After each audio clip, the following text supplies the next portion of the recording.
ঘুষ খাইতে খাইতে মার্কেটটা নষ্ট করছে। ওদিনকে এখানে ঘুষ খাই দূরে দোকানে কাঁচাল বাজাইছে। প্রদীপ আছে, আমি প্রদীপ করতে শালা কতগুলো ঘুষ খাস শালা ওইখানে কাঁচাল বাজে। ওই মার্কেটটা নষ্ট করছে ঘুষ খায়। হ্যাঁ খাই গেলে মার্কেট বিক্রি করাস। হ্যাঁ এই জন্য আজকে ওরা মারার জন্য ওরা গুন্ডা নিয়ে আসে।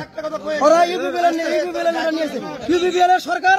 এই জন্য পাবলিকে ওদের এত আইন, ওরা পাবলিকে জনগণকে যে বেলে মারবো, তোরা গুলি করে মারবো, রাস্তায় বেলে যেখানে সেখানে গুলি করে মারবো, তোকে কাইটা মদ দেখাবো, এরকম কইছে ইউপিপিএল।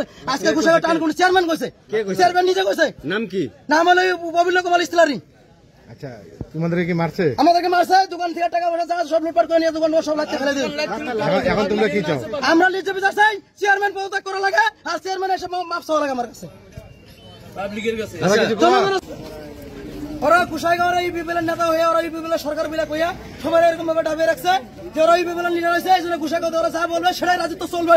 জনগণের কোনো রাজত্ব নাই এখানে। আরে মারবে, অফিসে নিয়ে যাবে, এখানে কোনো জনগণের রাজত্ব নাই। ইউপিপিএল সরকার জন্য দাদাগিরি চলে যাবে।